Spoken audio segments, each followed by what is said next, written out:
Here's the question. You know, we've seen through all growing up, things like the Cuban Missile Crisis, things like that, where one leader has to talk to another leader through his actions, and it's done very cleverly in some cases. What message is Trump sending to the Ayatollahs? What is he saying to them? Is he saying, get out of I'm taking over your country, I call the shots over there, you don't? I think he's sending a very dangerous message. What he was trying to do was retaliate for the loss of the life of the American contractor from the attacks.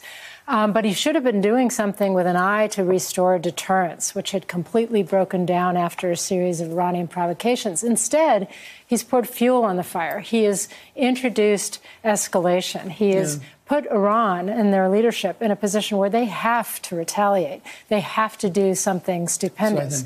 And so every single proxy group across the region that Iran supports is now looking for... What do you smell? What is that next attack? When you visualize it, because you've been in the business, national defense, is it something like, we're going to go knock somebody off? We're going to assassinate somebody, you know. We don't know. It could like be Lord Mountbatten. Any embassy. The IRA did it. Just go kill somebody really big with lots of badges on them. It could be that.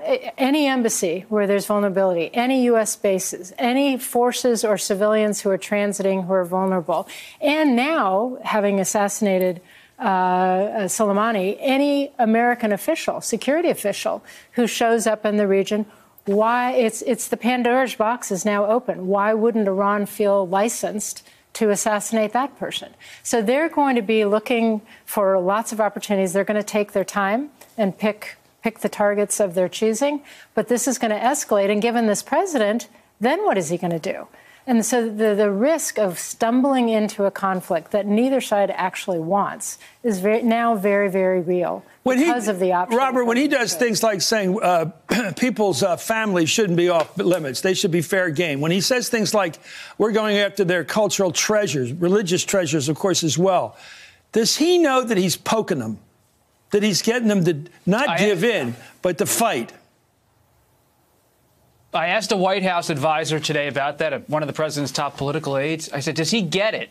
And they compared his comment about Iran to how he handled North Korea early on in his administration, using the phrase fire and fury, threatening action there.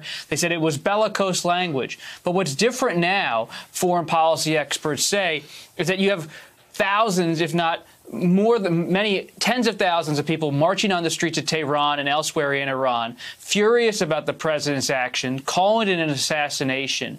And it's not an isolated hermit kingdom like North Korea. You have a major Middle Eastern power that's now thinking through its own reaction and taking his language very seriously.